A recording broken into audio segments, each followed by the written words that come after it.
The reasons I debate is simple.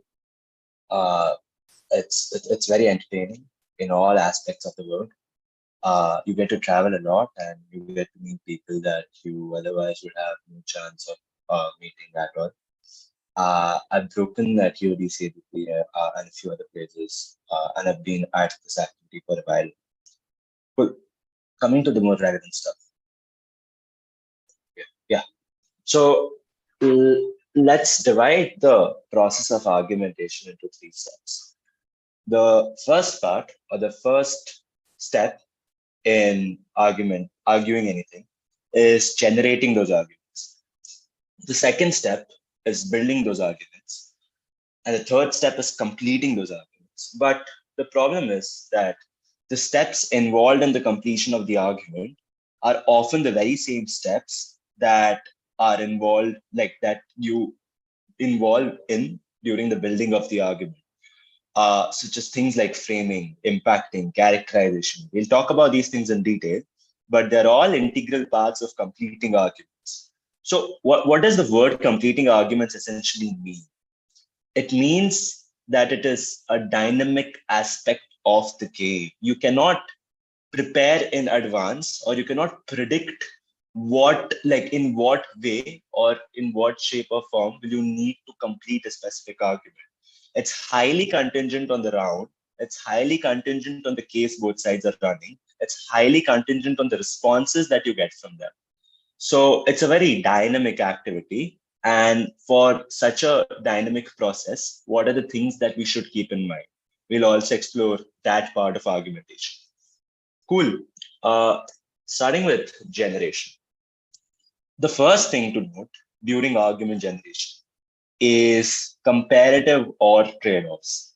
Now, I think everyone here can come up with basic ideas, or after a brief period of practice, the basic ideas start looking intuitive, right?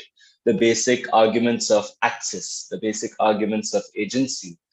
A lot of such arguments will seem stock or will seem commonplace the more and more that you debate. So ideas are not the starting point for generation. The starting point for generation are is like rather what are you comparing against, right? When you see a motion, you have to realize that there is a trade-off that's involved, and this is true for around 90% of the motions. Of course, if you're discussing a motion which involves passing value judgment on a specific mechanism or a specific process itself, then that's a different thing. But 90% of the motions in existence, such as this house opposes organized religion, this house opposes the consumption, sale, and production of meat, this house supports states incentivizing students from pursuing education in the Western world. A lot like motions like these, and 90% of the motions that you have are clear in terms of the trade-offs that they have. Trade-offs are nothing but things that you have to bite on, because debating is constructed in such a way that you might have an advantage by virtue of the side of the motion that you're on, but you'll also have to forego some advantage or forego some benefit in order to have a functional debate. So the very first thing that you should do when you get a motion is to understand what is the comparative, or what are you comparing against. Because note, arguments in isolation will end up making very little sense. But why is that the case? Because if you look at arguments like access, arguments like choice, the problem is without a comparative, they seem very vague. Choice about what? We already have a lot of choices in our lives. You can choose when to sleep. You choose your own sleep cycle. You can choose the study of like field of education that you want to get into. You can choose to remain in this Zoom workshop, or you can choose to leave. Similarly, sides can argue that there is a significant lack of choice in our world. You have to abide by moral laws. You have to abide by the legal law, which all of you are studying. We have to abide by certain unspoken rules, like living in my house. I cannot just empty my parents' bank account without asking them, or even after asking them, and things like that. So, unless there's a clear comparative, of what am I comparing my current level of choices against, or the improved level of choice against, there is no idea of determining, or there is no idea of making sense of what I'm saying. So the first thing that people should do is just to look at what the other side has to defend. So if the motion is this house prefers a world with without karmic reincarnation, the first thing that like you should do on Gov is to make it very clear what then happens in the afterlife. How are you judged on judgment? And she passed away with cancer. So we all were like, Oh, never mind. How are you going to get judged on Judgment Day? What is the exact mechanism through which now people live? Like, what is the assumption under which people will live their current life? And what is it that they can expect in their afterlife, if not for karmic reincarnation? Does the concept of heaven and hell go away altogether? Or is it just not based on the concept of karma, but on something like divine repentance, or how strongly do you hold your faith? Because if you don't make it clear what the comparative is, or what do you want to compare karmic reincarnation against, there are two problems. A, you're in for an extremely messy debate, but B, you're in for a debate where you have a strategic disadvantage. Because if you're not clear on what kind of a world you want to defend, it's very unclear to the judges as well what is the relevance or what is the significance of your arguments and how to evaluate them. So that's the basic gist of why comparative, or why knowing what the comparative is the first thing that you should ever do when you look at a motion. The first thing that we have just discussed is having crystal clear clarity on what both sides have to defend. What is the trade-off that I'm giving up, and what is the trade-off that the other side has to bite into? Cool. The second thing similarly, and I think this, the only thing that precedes idea generation is establishing the comparative or identifying what the debate is about. The second thing would be coming up with an argument or coming up with an idea. Well, in the rudimentary sense, coming up with an idea is very easy, but we look at how constructing it in a manner that it's sold as an argument is more important than just the mere idea. The third thing actually then is preemption, right? The problem is that if you don't know what to expect from opposition arguments, then clearly you won't make your arguments in a comparative fashion.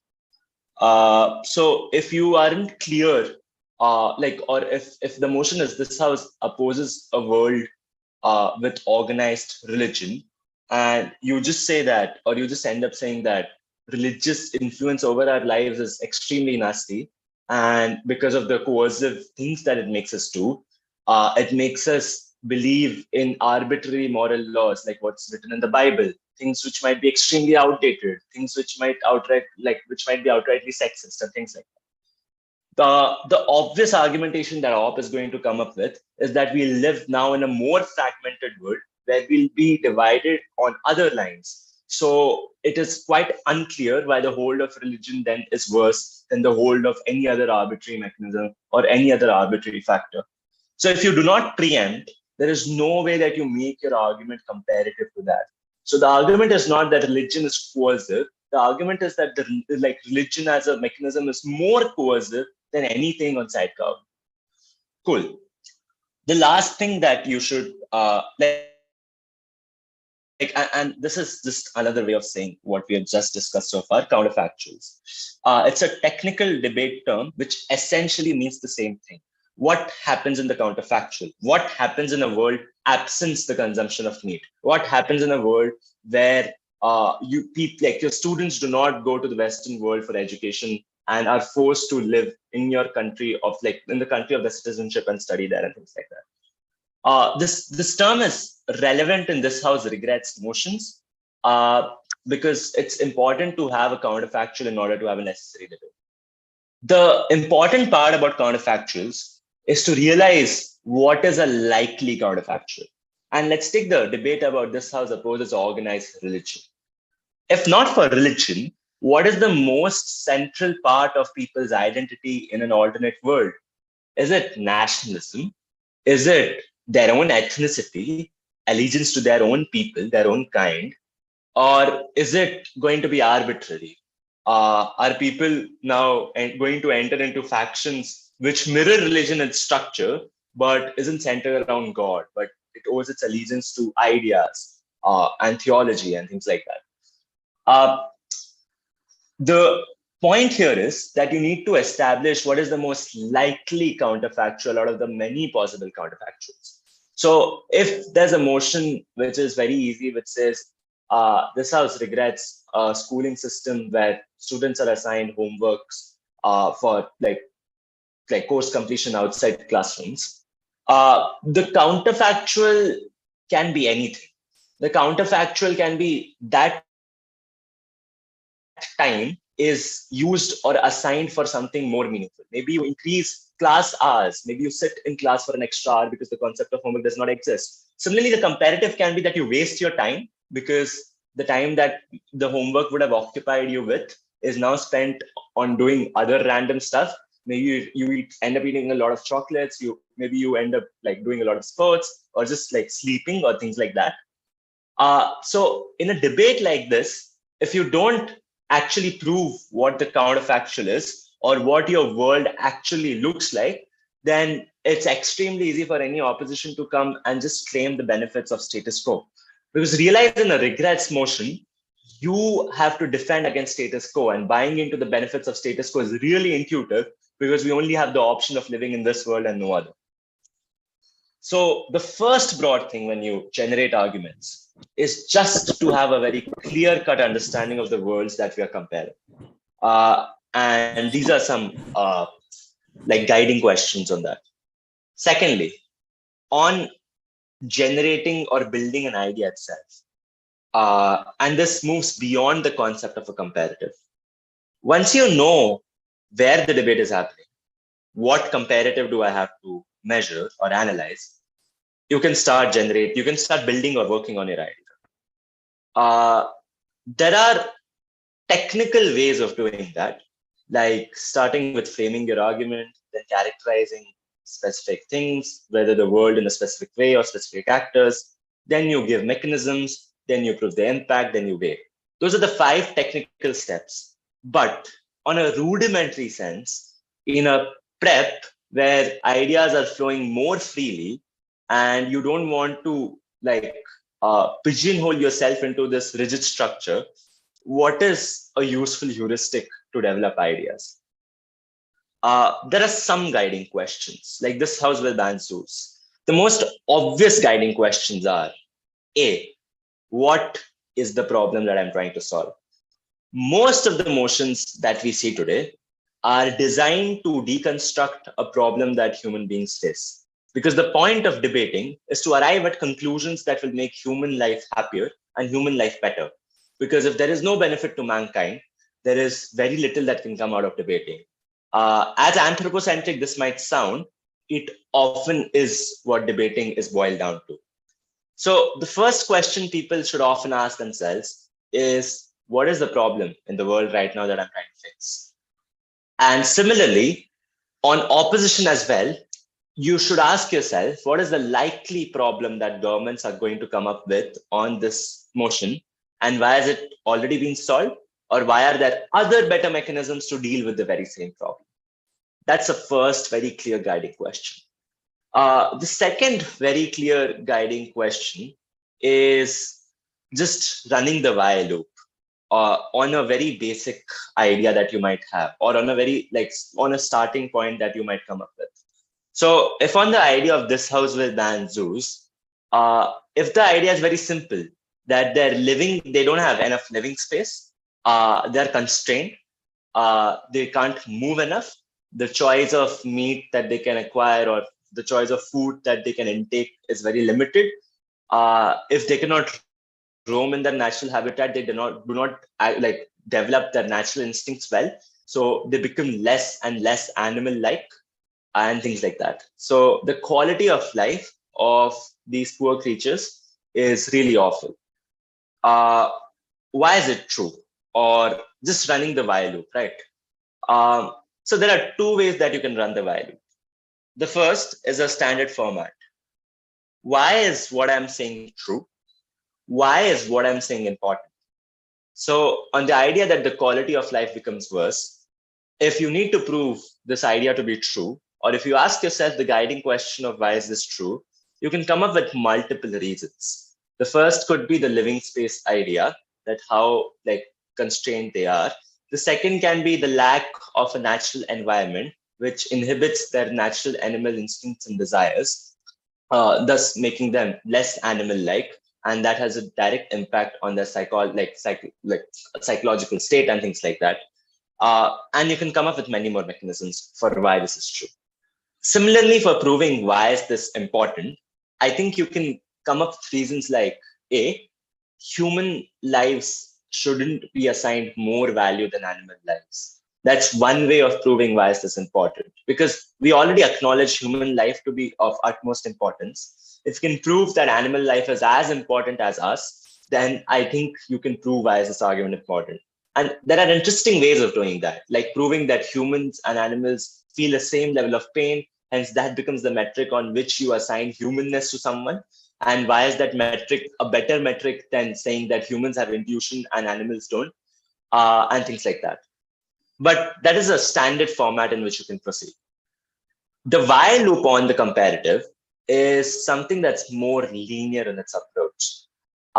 The quality of life for these animals is worsened. Why is this true? Because of the constrained living spaces that they have to operate under. Why is this true? Because the construction of a zoo, or the core idea of a zoo, is that people are educated and people come and interact with these animals. So for the people to be safe and for the sake of the safety of the general public, they have to be constructed in such harmful ways. But like, so what? Or you can change the line of like questioning from why to so what, or how is that done, or things like that. Once you see that you are now you have now arrived at a irreducible piece of argumentation or irreducible piece of analysis, that's when you can know when to stop. So on a motion like this, how opposes organized religion. If you say that religion is very coercive, the answer to the first why loop is the reason why religion is coercive is because the blind faith that it entraps us in is enforced by theological doctrines which are centuries old and over whom priests have monopolies, like saints have monopolies and things like that. Why is that true? Because religions are innately hierarchical, like they have an innate hierarchy or they have an innate structure that's extremely rigid and needs to be followed. Why is that true? Because there is no other way that the spread of religion would have happened in the early like centuries of like whenever religion like boomed into prominence and things like that and stuff like that. Why is that relevant? Because that directly constrains the amount of choice that people can exercise within these religions. But why is that relevant? That is relevant because the whole idea of religion is defining your own connection to God. Because if people tell you what to feel special about and what not to feel special about, or what to owe gratitude for and what not to owe gratitude for, it becomes extremely difficult because everyone lives a different life. And why is that important? Because of the psychological security that comes with knowing that there is someone who is looking after you, and there's someone who considers everyone to be equal, and there's someone who will make the world a better place despite the inequalities that we are currently seeing. But why is that true? That's important because it imparts a sense of hope within individuals, and that hope is what gives them happiness and things like that. So when you're able to boil down whatever you started with to an idea. What? Yeah. So when you're able to boil down an idea to something as intuitive as human happiness and its connection to hope, is when you can terminate the while loop. So those are some guiding questions around analysis that can be used for prep or for matter generation itself. The third thing on this is just note making.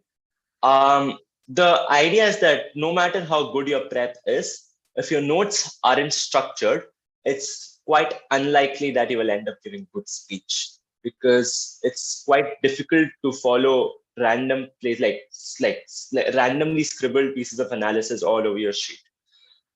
So the third thing about argument generation, but less relevant with respect to the focus of this workshop, is the way that you take notes. I think it can be better explained once we get into the structure of building arguments and what it entails.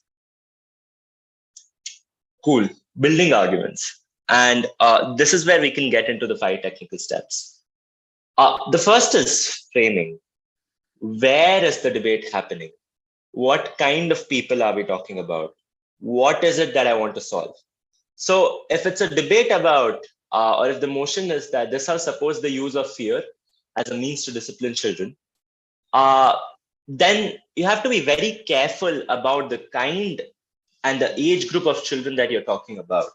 Because if you don't define where the debate is happening, or if there is no framing on where do you want the debate to happen, then it's extremely easy for the other side to skew the debate into a corner where it is convenient to win.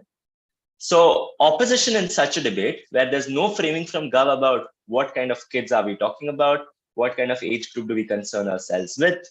In such a situation, opposition has the very easy out of saying that children in their late teens have constructed their own view of the world. This is true for multiple reasons. A, the older you grow, the more social interactions you have. You start going out with friends. You start talking about things that are important in life. You start it's post adolescence, so you now have a more functional brain than you had before. So you can discuss mature topics around you and things like that. And there are like you live in the age of social media, so access to information is way easier. So it's easier to break out of the ideas that your parents drill into your brains. So if someone is able to prove that children in their late teens have developed their own conception of world, and it's really difficult to make them fear something that's arbitrary or kind of inflict some kind of repercussion on them, because the most likely reaction is going to be that of backlash, or the most likely reaction is going to be disobedience, then Gov can never have a functional debate, or even that's a debate that's going to be extremely skewed in the favor of opposition. So the only way that Gov can operate in this debate is if they actually explain what kind of age group are we dealing with. And that's the more impressionable age group. That's the age group which hasn't developed its own conception of the world and hasn't developed as much of a sense of autonomy, and is still extremely and wholly in huge portions reliant on their parents for a lot of things. So this is an example of framing of where the debate is happening. Another example of framing could be about the scope of things, right? If it's a debate about social movements, if it's a debate about the feminist movement in India, and the motion is there's a very famous example that I cannot currently recollect the exact wording of the motion, but this was Warsaw Euros sometime in the last 10 years, which had a motion about the feminist movement and should it go ahead and appeal towards the military for specific kind of demands, like better treatment of women soldiers within the military and things like that. So the opposition had a simple argument or a simple frame to run in that debate. They just ran with the idea that this debate is happening under the presumption that the feminist movement can influence the choices of the military, or that there exists no power asymmetry between these massive institutions. But the reality is that the domain or the world in which a military operates freely is very different from the spheres of influence that the movement or a social movement has. So opposition just framed in that debate, and quite effectively, that how disconnected these two institutions are, and why it's extremely difficult for the feminist movement to make an appeal to an institution like the military. So it's rather better off using its resources somewhere else, using its airtime somewhere else and things like that. So this can be very effective in framing out arguments as a whole. And that's why framing becomes extremely important in debates. It's a good way to look at it, or a good way to draw an analogy, is to say that to frame is to pick your battleground, or it's to pick the terrain on which you want to fight with the opponent. if you are not picking the right terrain, you are at a strategic disadvantage from the get-go. So framing is extremely, extremely important. The other important part or the other relevant bit in framing is the problem statement, or is contextualizing what the debate is essentially about. What is the problem that we are talking about? Why does the problem exist in the first place? What is the root cause of it? Is there one root cause, or are there multiple root causes? What is the gravity, or what is the scale at which the problem has manifested itself, and things like that? So making it very clear what the problem it is, like what is the problem that we are dealing with, and where does the problem manifest itself the most gravely, and what kind of people does the problem manifest itself into the most clearly, are very important questions that you have to discuss while framing a debate. So that's the idea around framing. The second thing, once you are done framing the debate, is characterization. Uh, Characterization has two simple components to it. The first way of viewing characterization is telling the room about the world in a biased or a like uh, in a biased or a skewed way. That is to say that merely explaining the current situation of the world would do no good to you. So if in a motion about this house organized like opposes organized religion, if on government you just explain what religion is and how many people subscribe to the idea of religion, it's not enough, because opposition can just agree and the debate can start at LO, thus making the 7 minutes of PM characterization wholly irrelevant. It has to be a biased view of the world. So when you say this house opposes organized religion, the biased view of the world is not just what religion is, but the degree of influence that religion has and the degree to which it is able to outweigh the other considerations or other factors of your identity in your life.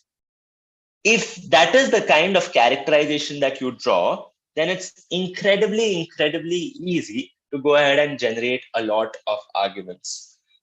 Similarly, if it's a motion about the building or constructing schools, especially for queer people, or schools where only queer children can enroll, it's extremely important to characterize what is the kind of world that we are living in.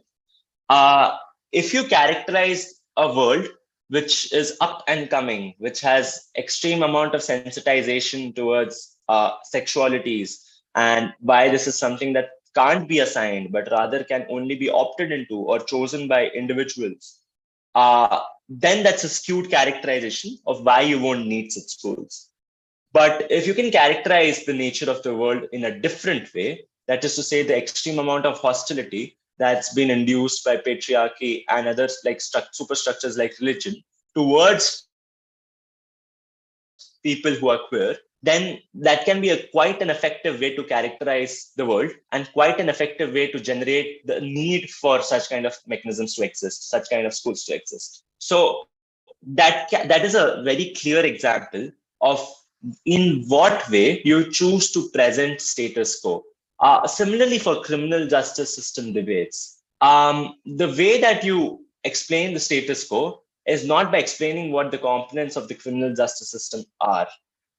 So if the motion is this house will go ahead and like allow people under life imprisonment to volunteer for clinical drug trials or whatever it is. I think a very like this is a quite an interesting motion to characterize, by the way.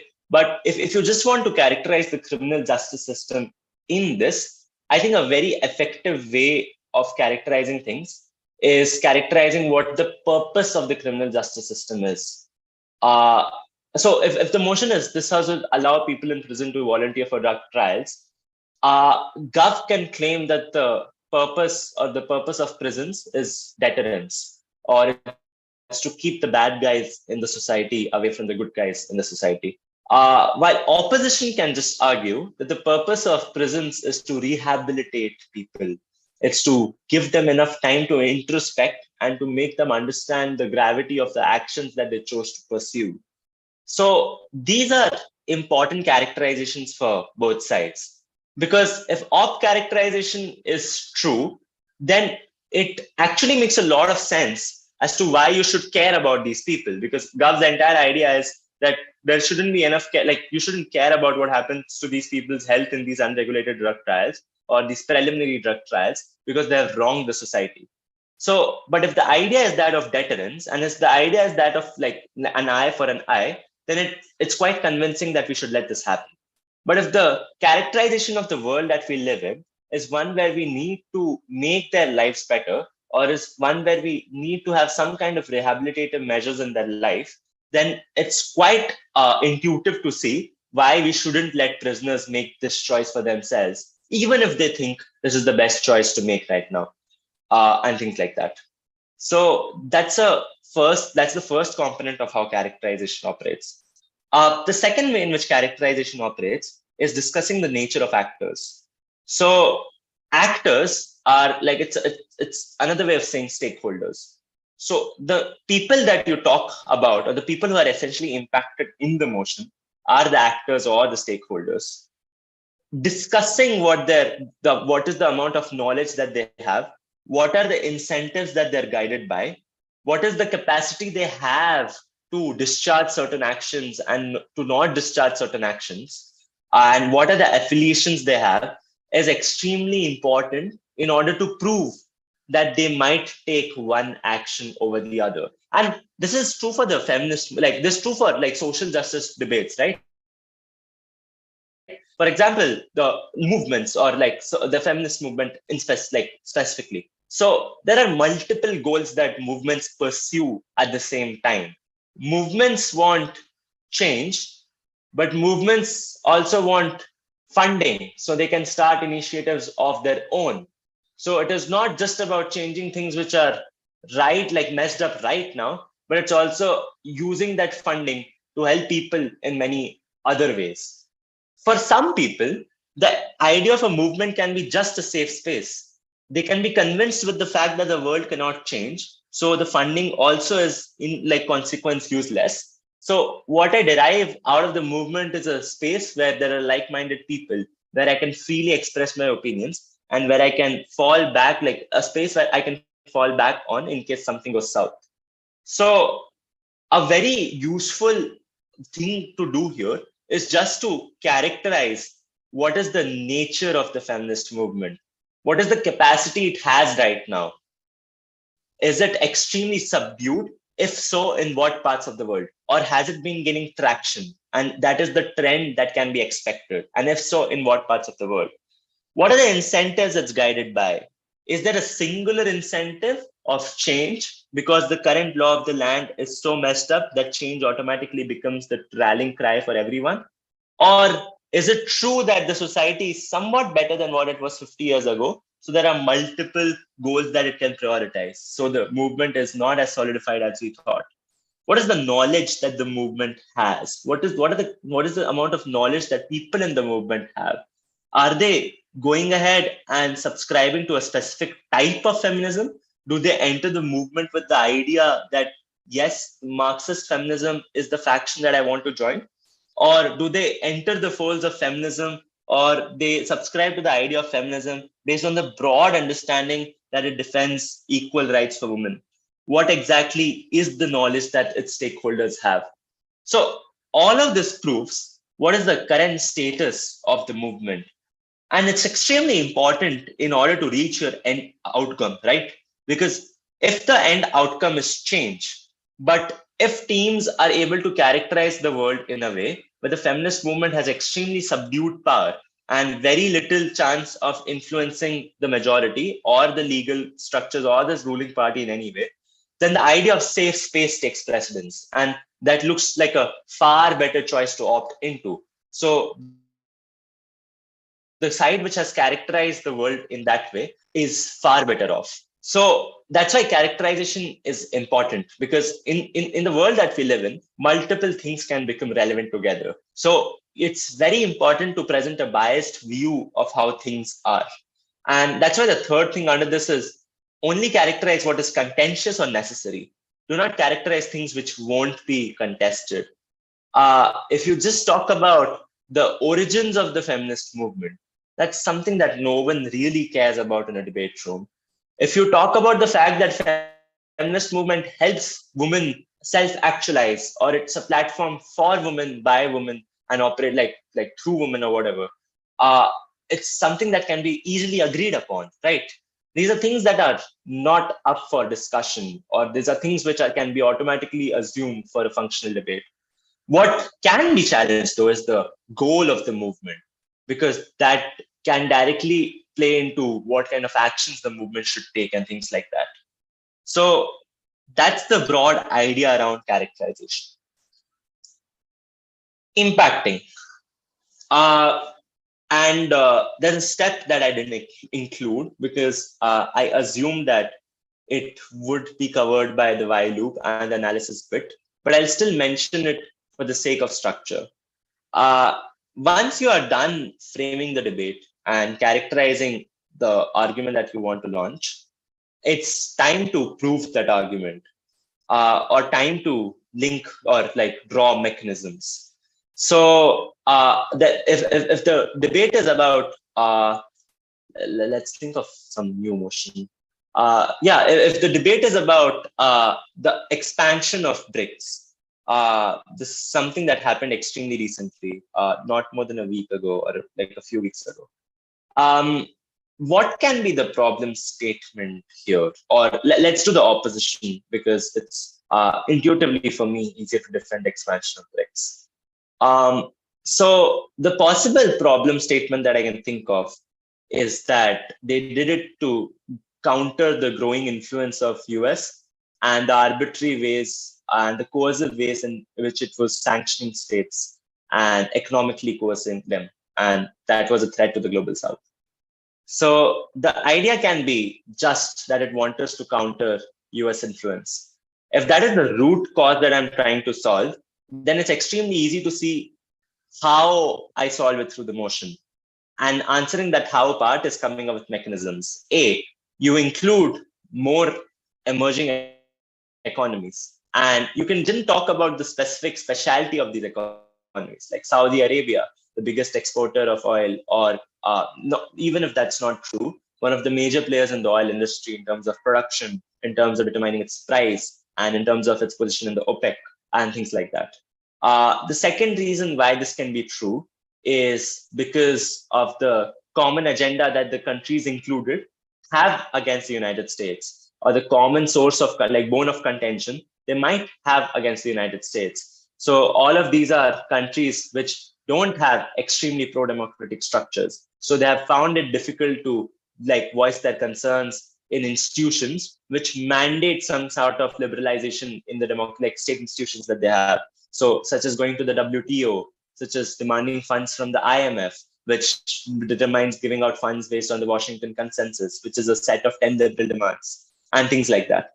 So those like reasons of why a certain argument is true are the mechanisms through which you solve the problem that you have identified. But that's something that is already covered under the flow of the while loop. So I would rather move on to something that's more differentiated and something that's more integral, because I think that coming up with ideas and coming up with reasons to solve issues is quite intuitive. The actual challenge is to then go ahead and fit that into the debating structure and like the technical aspects of debating.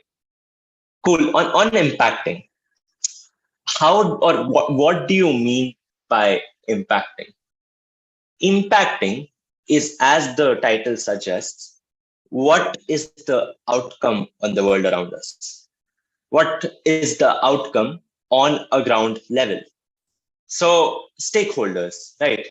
If the motion is this house opposes the consumption of meat, or this house, like rather this house supports the consumption of meat, if Gov's idea is that the meat processing industry employs millions and millions of people, then those people become the stakeholders. Their livelihood and their ability to sustain their families becomes the impact. If the impact that you want to draw on supporting the consumption of meat is that in large parts of the world it is cheaper than veggies, then people like who's called like people who are trying to sustain themselves and people who are trying to survive, they become the stakeholder. And they are the people that you want to impact. So impacting is just seeing what all does the motion have an effect on. And let's take the example of education motions, right? If you have a motion about the education system, something like maybe the motion that we discussed earlier, or I mentioned earlier at least, this house uh, this house supports states disincentivizing students from pursuing education abroad. The stakeholders, let's see who can the potential stakeholders be in this education motion. It can be the system itself, the higher education system rather, at the collegiate level or at the university level.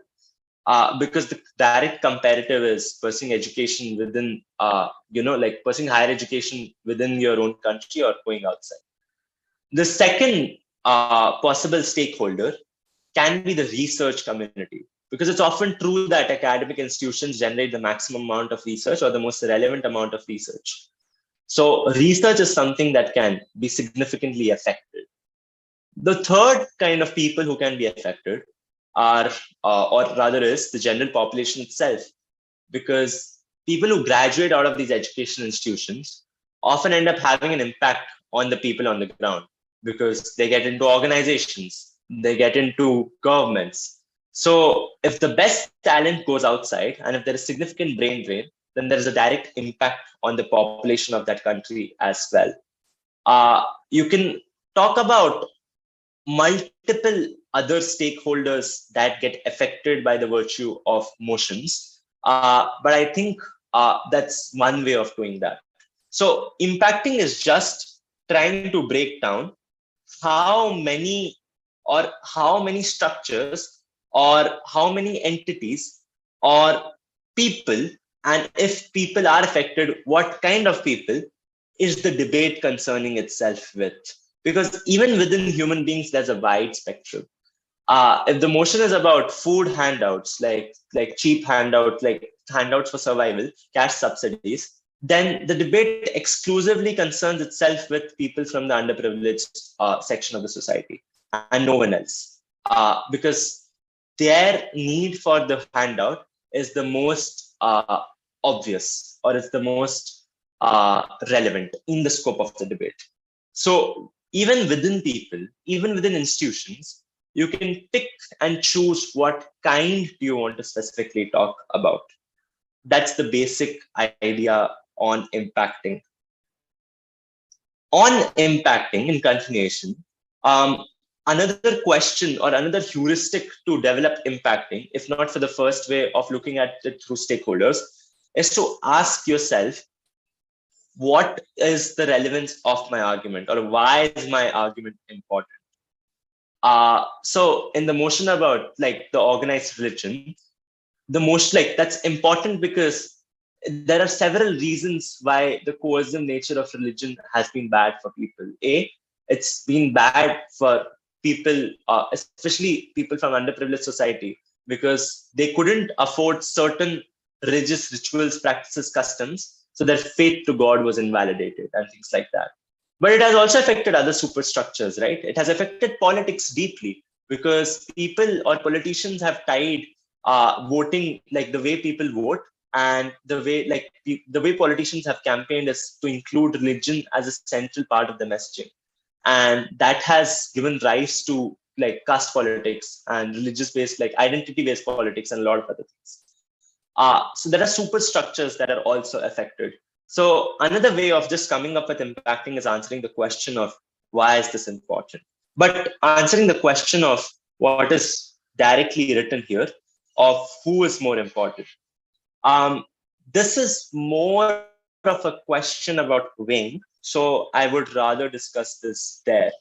But the reason it's still included under impacting is to give the idea, or is to push the idea, that what is often compared are end impacts, because it's the easiest and the most intuitive and the most quantifiable thing to compare at any given point of time.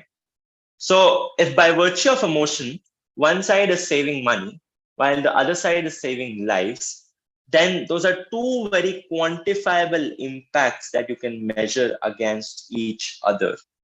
It is difficult in comparison to compare general frames or general mechanisms of doing something, because they are not as quantifiable, or it is not as clear what exactly becomes the criteria of measuring these things. So the idea then becomes that the easiest thing often to do is to compare between impacts, and that's why impacting is important, because a very obvious way in which judges write of arguments is to say that there was no impact. So I don't really know how this changes the world. Sure, this is a bad thing. Sure, they have proved that the motion rids the world of this bad thing. But in what ways does the world now get better is something that is a huge question mark that was left for the judges to resolve. So that's often the reason why a lot of teams end up losing, or that's often a way in which teams' contribution in rounds is easily discredited by judges. So it's often important to weigh in on impacting. And it's necessary to understand the idea that impacts are what are compared, or if the idea of impacting is like relevant to weighing as well. Cool. The last part of building an argument, or the last step in building an argument, rather, is that of weighing. There are several ways to weigh, right? The first thing that or what is weighing? Let's first understand that. In simple terms, weighing is just a way to understand the relative importance of what you're saying. Because if debates happen on a comparative, then it's also important to measure the importance of arguments on a comparative. And that is what weighing is. It's literally putting two arguments on a weighing scale and seeing which one is heavier, or which one has should be accorded more importance. Cool. The first way to weigh is give independent weighing metrics like scale, like vulnerability, like certainty, and things like that. So if you're talking about like food handouts and other stuff, you can talk about the massive scale of people that you help on Gov. But if opposition's idea is that this is insignificant, or this is insufficient, or the money is not used well because the money goes from the industrial like budget, or budget that could have been better used for job creation, which gives people a salary through which they can over time sustain themselves, thus eliminating the need for food handouts. In such an idea, or in such a motion, both sides can claim the benefit of scale. There are massive number of people being affected on both sides. So that is why it's important to understand the difference between independent and comparative weighing. Independent weighing can happen for independent arguments, like and it's very easy to come up with these metrics like scale, the number of people we affect, vulnerability, the amount of like the nature of the actor that we affect. Do they have is there a need to protect them because of the vulnerable state that society puts them in, or should they be treated the same way as other stakeholders, and things like that. Certainty, if the impact is massive on both sides, how certain is one impact in relative to like in relation to the other, and things like that. So these are independent weighing metrics, but this is not enough, because note, both sides can independently weigh. Both sides can talk about massive or millions of people being affected. Both sides can talk about vulnerable people. And if both sides talk about vulnerable people, it's often difficult, if not impossible, to measure whose suffering is more important or which group is more vulnerable than the other. Both sides can talk about certain arguments and both sides can prove the certainty of their arguments. So independent weighing, although necessary, is not sufficient.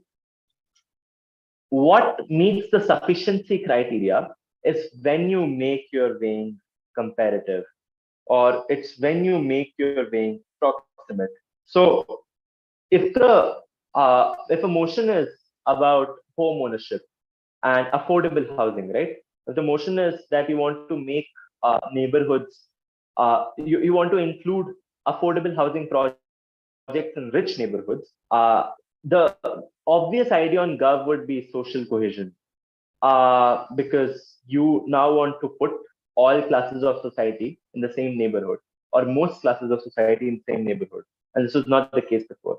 So you can argue contact theory, you can argue a lot of things on Gov.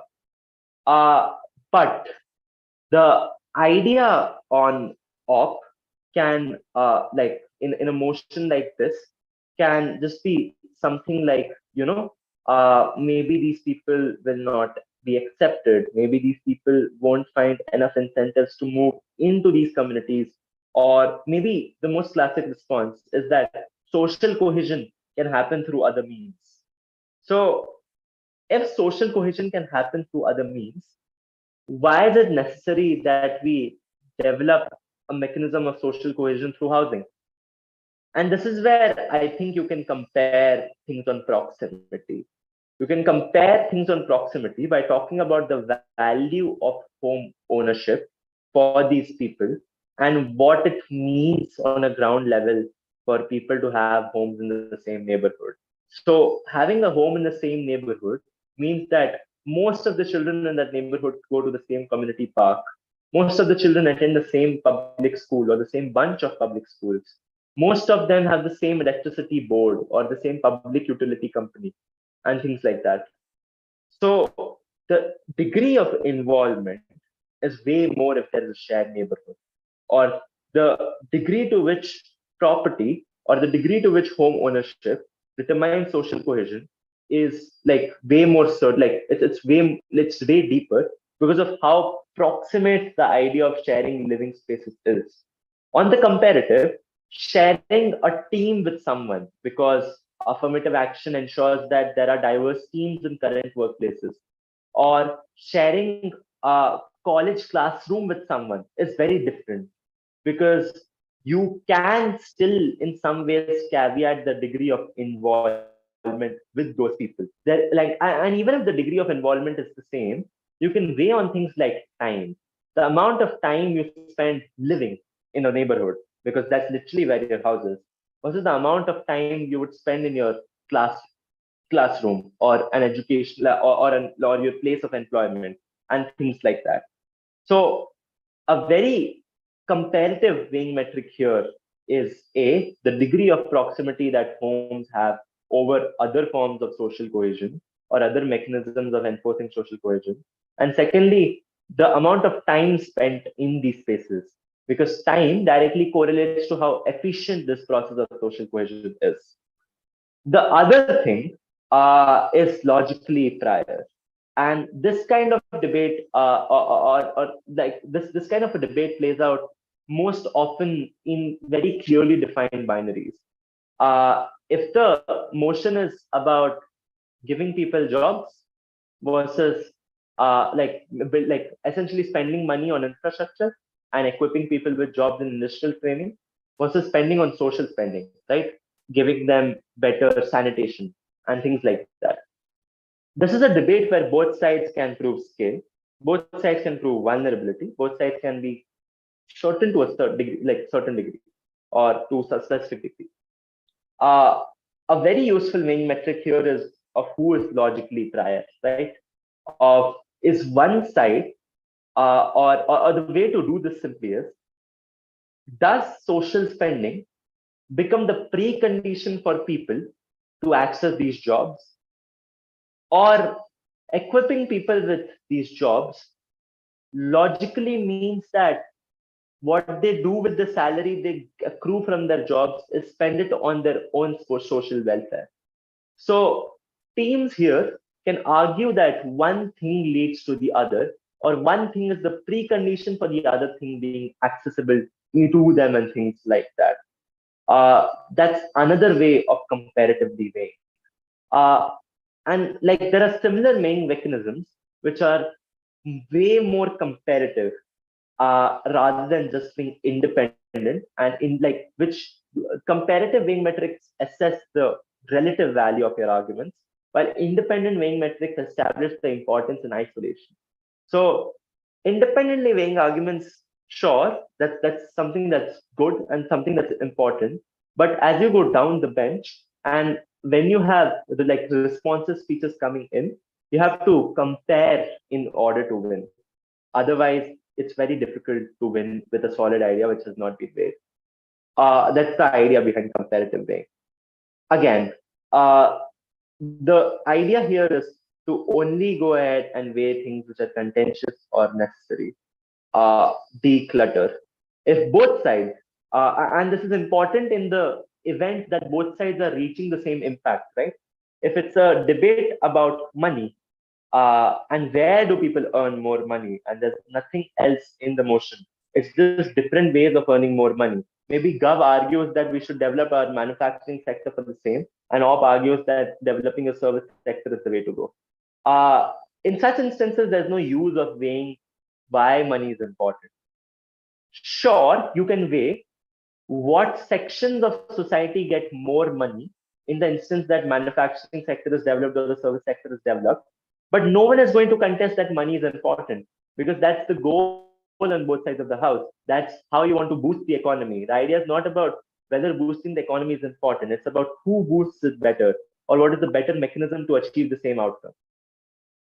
Cool. The last thing in weighing is knowing what you're weighing against. And there can be two iterations of this. There are actually three iterations.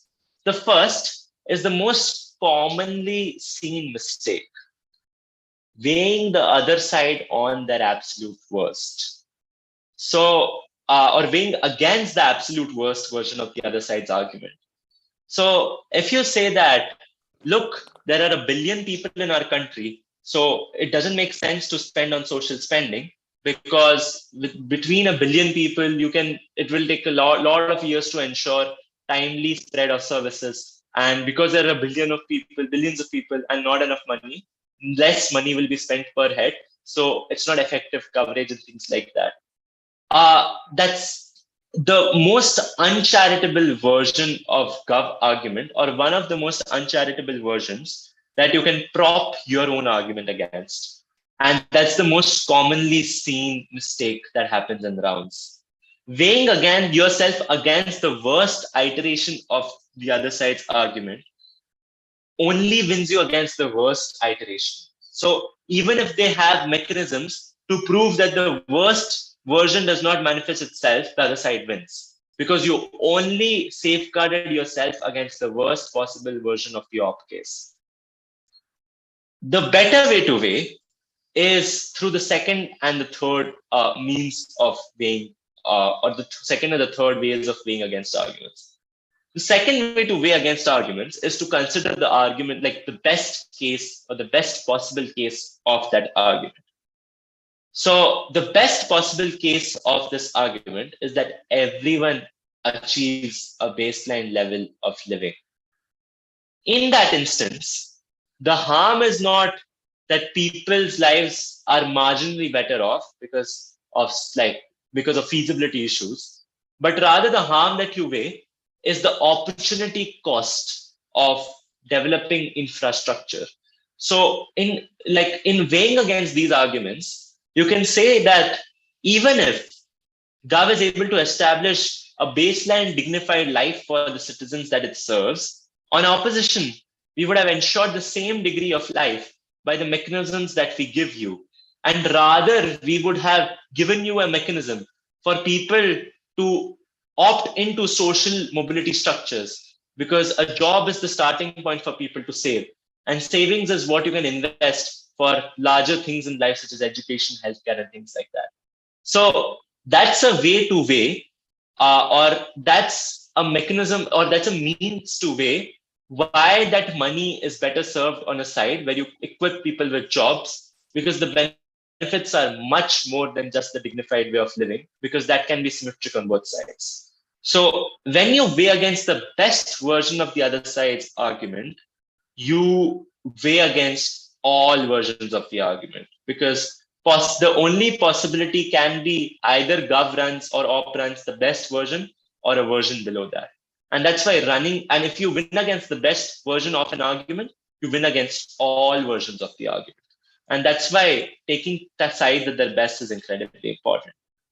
The third way to weigh, or the third like sense of seeing weighing, is weighing against what the current form of the argument is. What I'm saying is, of course, there's going to be mitigation coming from your side on the argument that the other side has proposed. So you weigh against the mitigated version of that argument, because that is the effective amount of damage that you are able to deal. So the third way of weighing is to minimize the amount of impact that sides have in this debate. A good way of minimizing impact is just to talk about, even in this motion about social spending or spending that same money on jobs and things like that, right? On Gov, a good way to mitigate op would be to just to say, it is the top layer of society who can opt into meaningful jobs, because creating more unskilled labor would just mean that you trap people in the informal sector. So ops' grand idea about jobs means saving means they can do better, does not come into effect because of how terrible, what the terrible condition of people in these sectors are. So opposition's impact is minimized because the benefits only accrue to people who can be included within the formal realm of society. So government's expenditure can only be meaningful when it's done on service sector jobs or formal sector jobs. So this is a way to minimize the impact that the other side has. And if you want to weigh against this, it becomes way easier to go ahead and prove the relevance of your argument.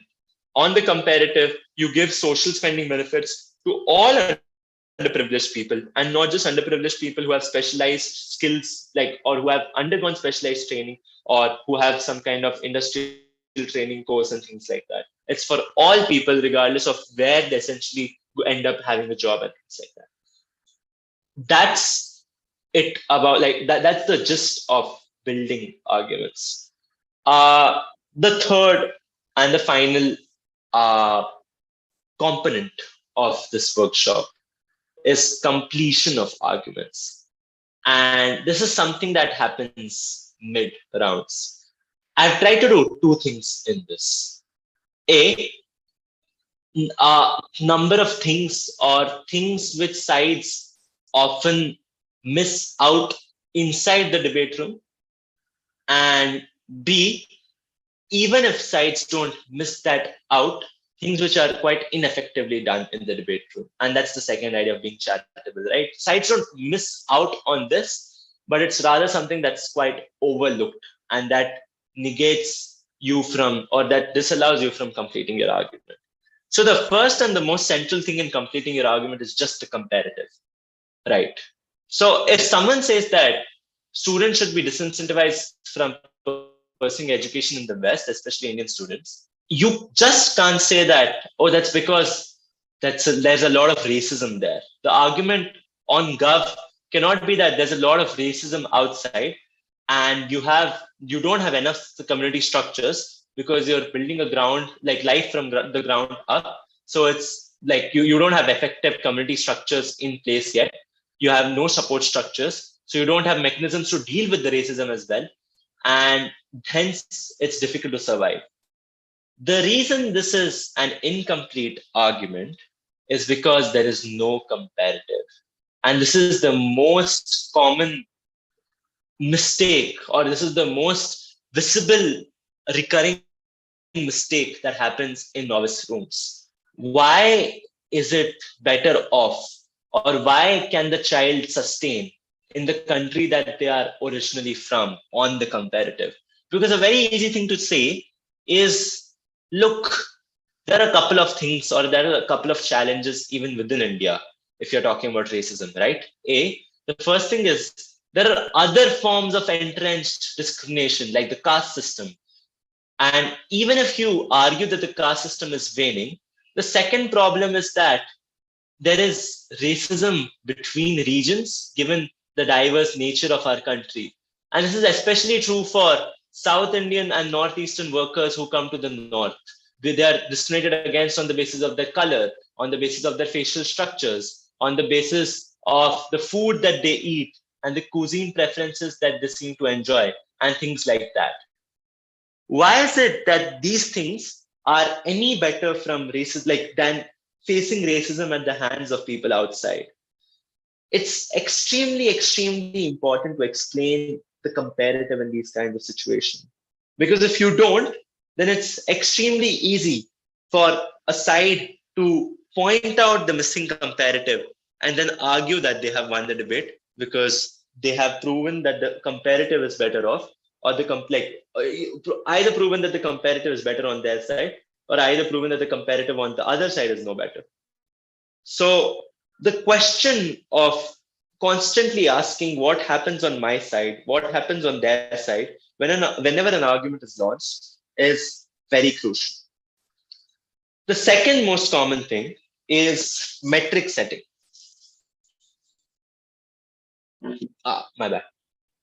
Yeah. The second most common thing is metric setting.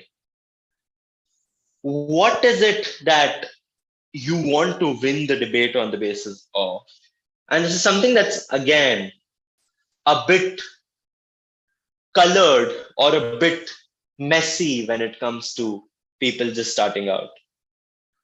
The way to assess metrics, or the way that this can play out in a debate, is either what's written down, which is sides explicitly agree on the metric of the debate. So if both sides explicitly say that both of them are concerned with who betters the economy, then that's the metric for the debate. The other thing that sides often can do is see what or judges often can do, is see what the implicit agreement is on. So if in the argument about zoos, Gav says that, oh, we should ban zoos because they have less, they need to operate in these constrained living spaces. And Op says that, oh, but in the wild, there are a lot of poachers who are going to kill them anyways. Then the metric that's implicitly agreed upon, even if not said out aloud, is the quality of life for these animals. The third thing in the order of preference is, if there is no explicit or implicit agreement, which metric is better analyzed by teams? And this often happens in the case of clashing metrics. If one side wants to improve access to education, but the other side wants to improve quality of educational outcomes, what is a better analyzed metric? Who has given more compelling reasons for the debate to be judged on the grounds that they determined to see fit?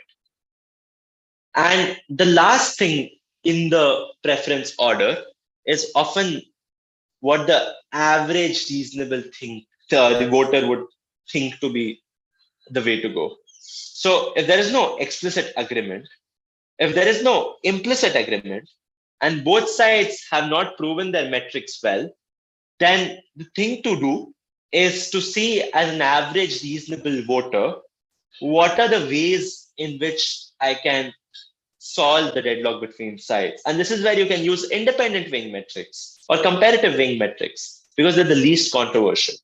You can see which side has more certain benefits. You can look at what side gives more scale to people. You can look at what side has more vulnerable people. But there's a catch with the last idea of average reasonable voter. You cannot just pick any weighing metric out of the list of weighing metrics. You also need to be able to justify.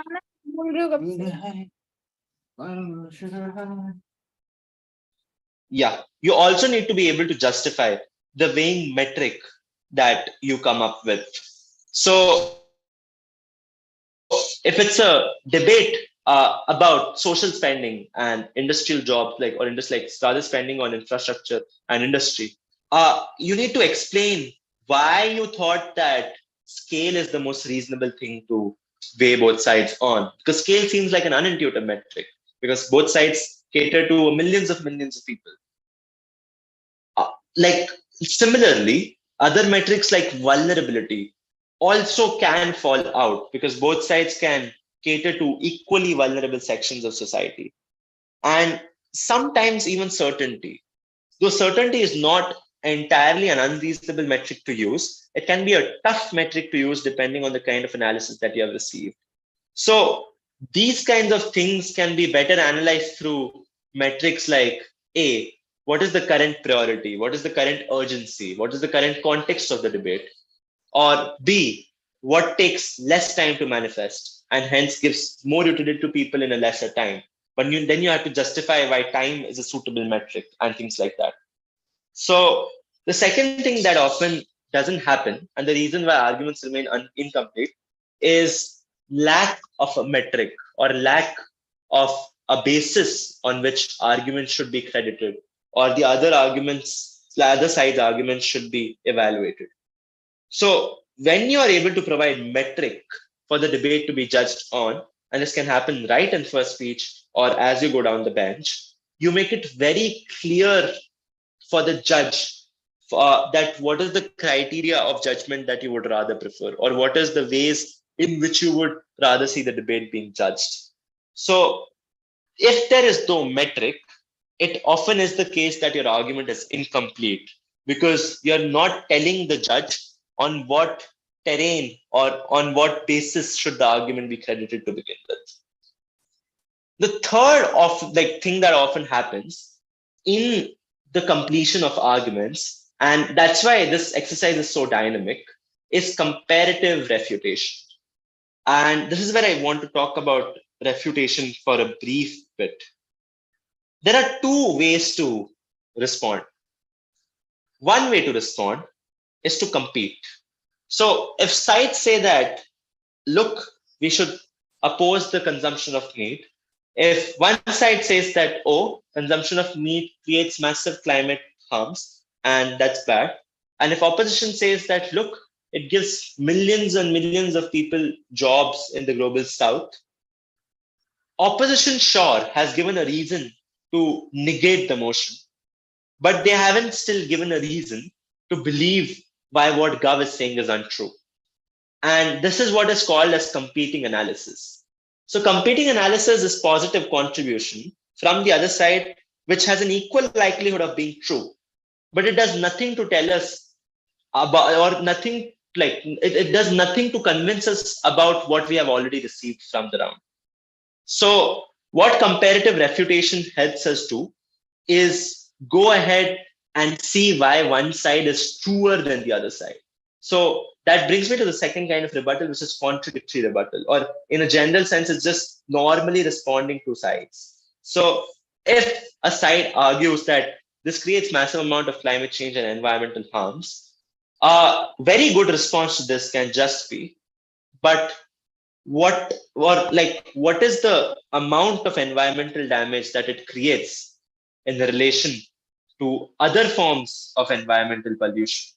Is it the tipping point in anything or not? Because if it's not the tipping point in anything substantial, then it doesn't make a difference if the pollution due to the meat industry exists or not. If it's a paltry 2 or 3% in the grand scheme of things, it's quite unsure, or it's quite unintuitive to believe what the exact impact of such a situation is. So if you don't comparatively refute, then it becomes extremely difficult to go ahead and see why the process of argumentation is complete. So the first step in completing arguments is comparatives. And the most important takeaway from the comparative is, or the idea of comparatives is, what happens on their side if the harm that they're arguing for is X, does X not exist on their side? Or does X exist on their side but on a reduced scale? Similarly, if the benefit for me is Y, to what degree can I claim Y? And to what degree is Y something that's viable for the side like debate as a whole? So this is something that's extremely, extremely important to be considered while judging, or even while, like, more so while judging, but also equally essential while speaking. Because if you don't complete your arguments, then your arguments won't be credited to their fullest extent. And then you might get a call that you don't get, like, really agree with. The second idea is being charitable. And we discussed this a bit in the previous slides. But the reason it's still on the slide is because it often gets overlooked. And that's why your arguments are not complete. If you do not honestly assess the scale of your impact, and if you analyze an overblown or inflated impact for your side, you aren't really changing a lot of things. So if your idea is that we should support affirmative action, and your idea is that social cohesion gets better, you need to assess the gravity or the level at which it gets better. Does it end the concept of racism altogether?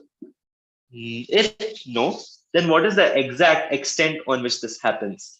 Does this change things, at least in university spaces? And this is important because those initial years of schooling and university is when people are most impressionable. And that's enough, even if the older generation still goes ahead and defaults to the racist ideas. What exactly is the honest assessment of your own impact is important, because otherwise the other side can just go ahead and say, look, panel, racism is something that cannot be exactly eradicated as a whole, because it's a function of hundreds and hundreds of social indicators. So what opposition saying is quite unintuitive. Here are three other reasons racism would still persist in the same shade, or if not, like at least to like some comparable degree. And that means that your entire analysis of the impact that you give is now washed out of the debate. So if you are not honest in the assessment of your impact, it's often going to be difficult to go ahead and argue against the chair for the loss that you're going to get. The second thing is assumptions, and whether the assumptions are reasonable or not.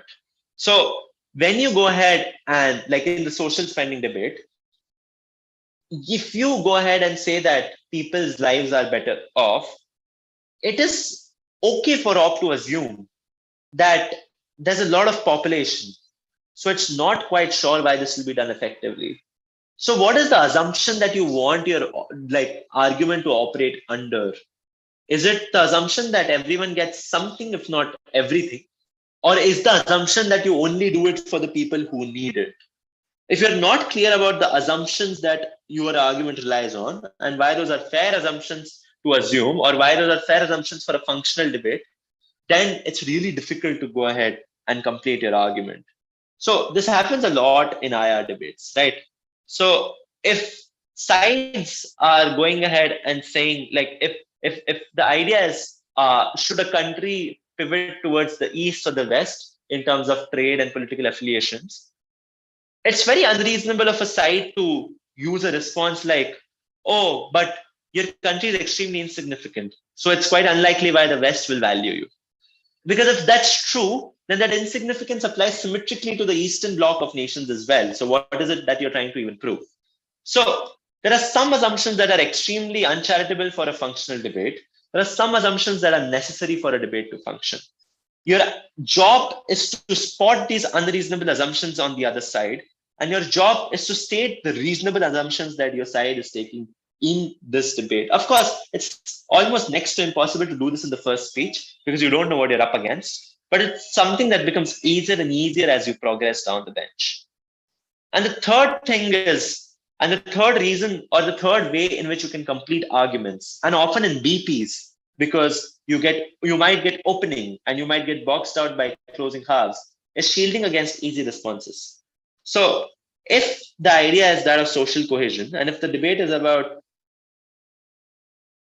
like shared neighborhoods, why is it that property ownership uniquely solves the idea of social cohesion? Or why is it the most effective way of doing this? Then there are a lot of other ways, because there's a very easy and a lazy response that closing sides can often get away with. So it's something that needs to be kept in mind when developing your cases, especially on opening half. You need to constantly ask yourself in prep, what is the obvious response against this? That is something that you need to do. in order to complete your argument, because otherwise the feedback that you're going to get from your judge is also the same, that you did not preempt enough, that you did not see this easy response coming, and that meant that I was evaluating an incomplete argument. And the third thing is running an even if, right? Just impacting and weighing the argument is not enough. Oftentimes, you need to weigh against a charitable version of this. And this is somewhat similar to the second idea of being charitable. But the reason it's different, like stated separately, is because of how important it is to run even ifs. Because if you do not take your worst case into consideration, or if you do not weigh against the other side's best case, then it's really actually difficult to see the extent of change that you create, or what is it that still positively exists on one side or the other. So even ifs are extremely important for two reasons. A, they insulate your arguments from easy responses, because it's not just now necessary to defeat the normal idea itself or the normative claim.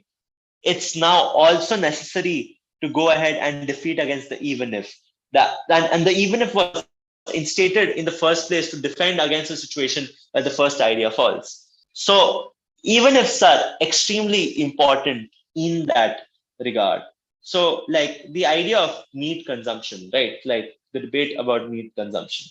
So if you say that the millions and millions of like, if your idea is that if you're comparing against, like something like environmental pollution, what you can say is, in the worst case, even if not a lot of people end up saving their jobs because there's a shift to veganism, and OP has proven a lot of reasons why not a lot of people are like, why this can be automated or whatever it is, that OP has proven to mitigate jobs. Even if that is true, there are some people who still are employed and wholly reliant on this. There are some communities, and a lack of a livelihood is going to kill them before climate change. And that's why this is more proximate or central to them. So just defeating the idea of jobs is not enough, because you have a safeguard against that in the form of an even if. Because you have proven on your side that even if a small benefit exists, why is that more important? Because that is more harmful to them, or lack of a livelihood is more harmful to them than the existence of something as big as climate change. So that is the idea on completing arguments. And this is why it is something that's extremely dynamic, because you cannot really see what will happen before the round. You can only run an effective even if you know the degree to which your argument has been like beaten down, or the kind of mitigation that you have received. You can only go ahead and fulfill the comparative if you see what the other side has run.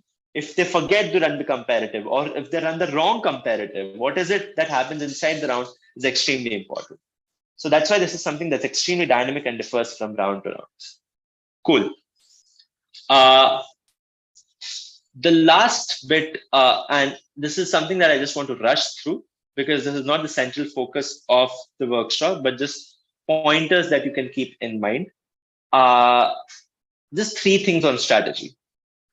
A, and this is also important in argumentation, because okay, I'll just like take this step by step. The first input is important on argumentation, is because as a novice, you can probably come up with 10 arguments. You still haven't developed that sense of what is stock and what is not. So it's like incredibly important to understand what to run and what not to run. And there are 2 easy ways of understanding this. The first way of understanding this is the burden of proof. How many burdens do I need to fulfill before I reach the end goal of my idea? And the second way of like understanding this is this easy to weigh?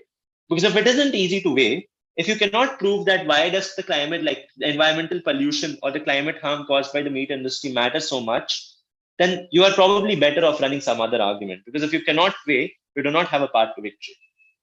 Similarly, if you're running something unintuitive and it has large number of burdens of proof, are you running like better off running something which has lesser burdens of proof? Or if you still want to run with this because there's a huge impact, you need to understand that it's unintuitive and hence you need to spend in more time. So a really important part of argumentation is also what kind of argumentation you choose to run in the first place. The second thing is meta commentary. And the only gist that you have to take away from this is you should try to focus on the clarity of argumentation rather than the number of arguments. That is to say, a clear number of qualitatively well done arguments will always win you rounds over an unclear number, but like a huge, unclear but huge number of arguments. And the third thing is recognizing what your argument does, because an argument is not always a positive contribution. An argument can also be something destructs even when it is constructing. So there's nothing I can like a lot of examples for this. Maybe I think the idea of jobs itself, it is also responsive, or like in the meat industry, the kind of jobs that are saved when you do not oppose the meat industry or meat consumption, but rather support it. It's also responsive to the other side because it directly compares against the harm that's more potent.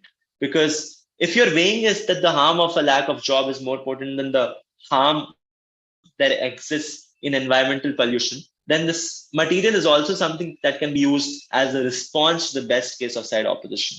Though not the best example, there are multiple instances in other motions where the material that you have can go ahead and do multiple things at once. So it's important to understand that argumentation is not just positive, but the very same argumentation can have some kind of a destructive effect as well. And when you recognize that, you save time by not repeating the stuff that you have already said. Cool. And this is just normal notes. There are more than 500 workshops online, or even like more than 1,000 workshops online. So, and there are workshops on every specific part of this, like whatever we covered through 1.5 hours, there are 2-hour workshops on every single component. There are 2-hour workshops on prep time drills. There are workshops on strategy between rounds. There are workshops on framing characterization that you should and can access. The better way or another way of learning is through recorded rounds, because there is nothing better than seeing these things being implemented in real time. So practicing, but also viewing recorded rounds is something that's very helpful. The third thing is setting goals as you practice, because there are a lot of steps involved in mastering the basics of argumentation. You can practice, or you should rather practice with goals in your mind and with a specific purpose, rather than trying to do all these steps perfectly in every mock that you do. So for some time, your focus can exclusively be on framing. For some time, your focus can be exclusively on weighing. Sometime your focus can be exclusively on clarity and strategy and things like that. And lastly, the process is far more meaningful than the impact itself. So even if you think that the impact is something that the effort is not worth for, or the impact is something that's highly uncertain, because debating at the end of the day is highly arbitrary, the process is something that's definitely helpful because of the real life implications and how similar debating or how similar parliamentary debating or the skills that you inculcate are to real life soft skills as well, and how there's a huge overlap in its utility and the various ways in which you can weaponize them. Any questions?